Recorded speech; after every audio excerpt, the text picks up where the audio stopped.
People have been wondering how I learned to do free motion quilting. Some people, it scares them to death, but I'll show you the way that I learned how to do it.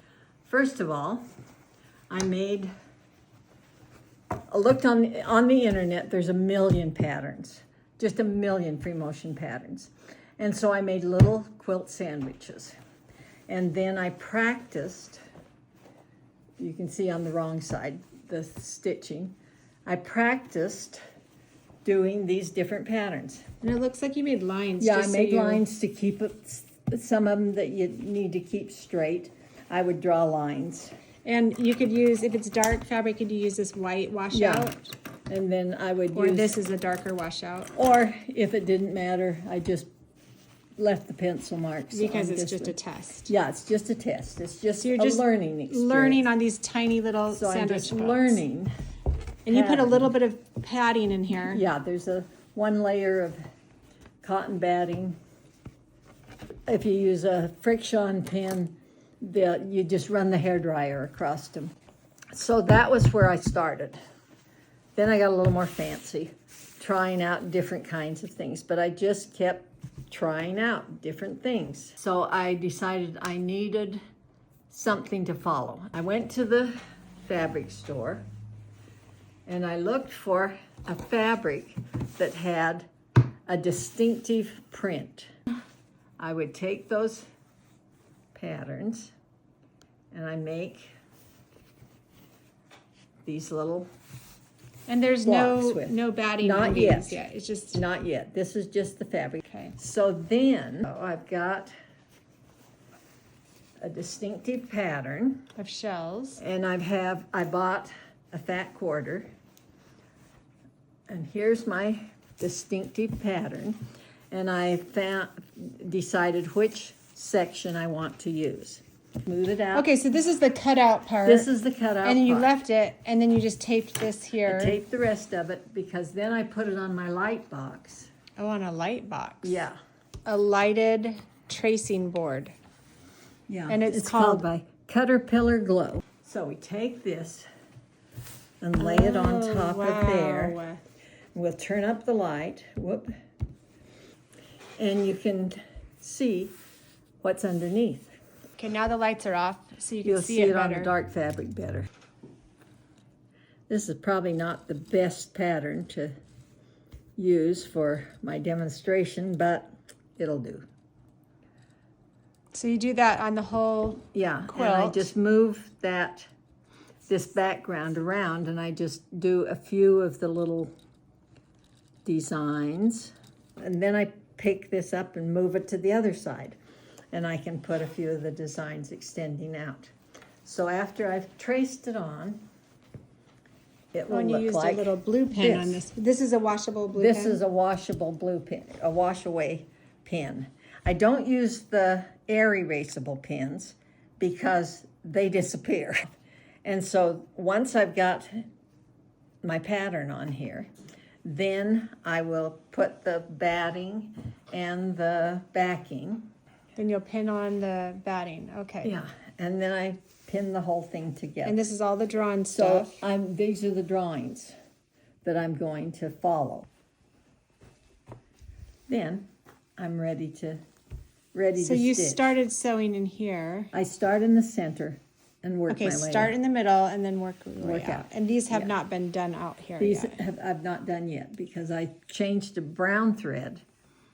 Oh yeah, so you Right got the here. cream and I've then got you're the gonna do cream the on brown. here. If you're doing just this meandering stitch, you just make a zigzag and fill it in as you go, and it turns out looking So you're really just good. kind of Let me show freely you. meandering. Yes, the meandering. Did is you just do the empty. flowers first? I did the flowers first, then I did the zigzags, Flowers first, and then I filled in. and then filled in with the zigzaggy. Yeah. When I'm finished, I've got something like this.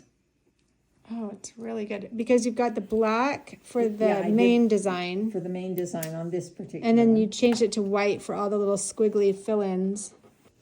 But did you have to draw all these little things, or No, you just did No, it? this stuff, Only the black thread you drew only in. the black thread I drew. And you did the black thread first, and then you filled in with Then the I filled white in with the white. squigglies.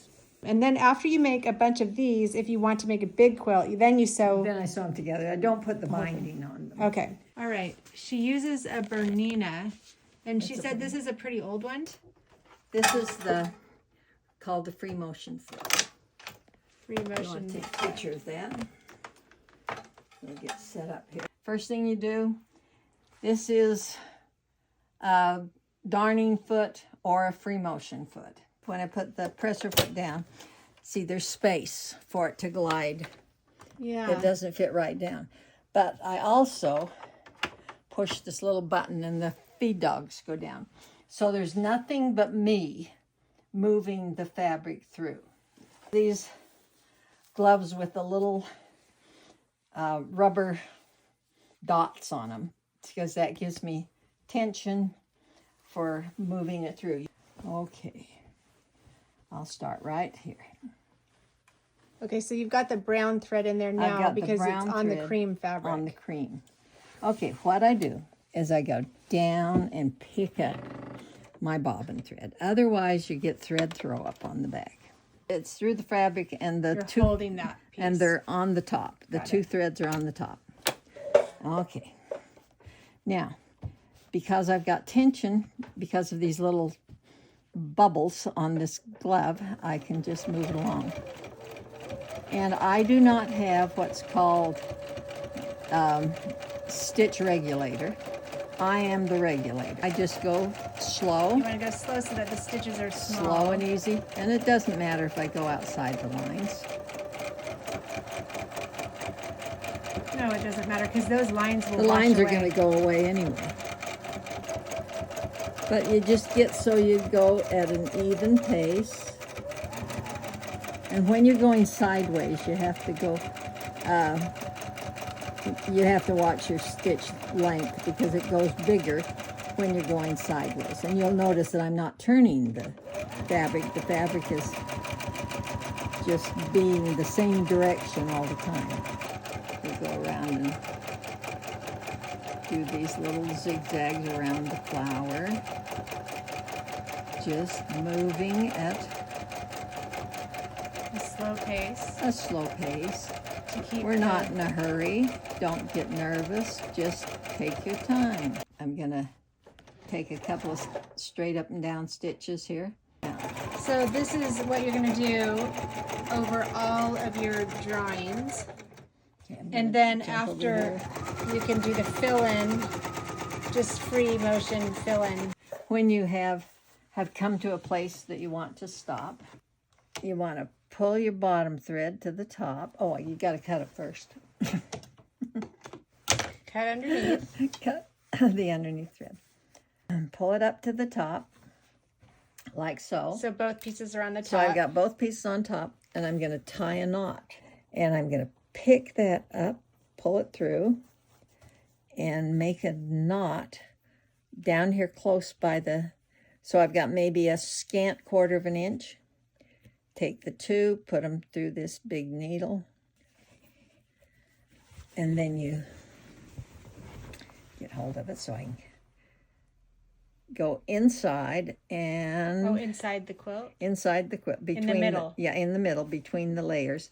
And then you listen for the pop. Oh, so And then the that knot's knot, inside. And then the knot is inside, and it's not going anywhere. And then, oh, good. So I've You're left just hiding some it. tails here that I'm going to tie off. And that's kind of my rest period. After I'm through doing a bunch of things, then I'll just take a few minutes and tie off my threads. Okay, and then you Down can just in trim there. it. Then I just trim off the string. Then I would stitch all of these in the darker color. And then I'll probably get a cream color thread that then I'll figure out some little stitching to go around here now.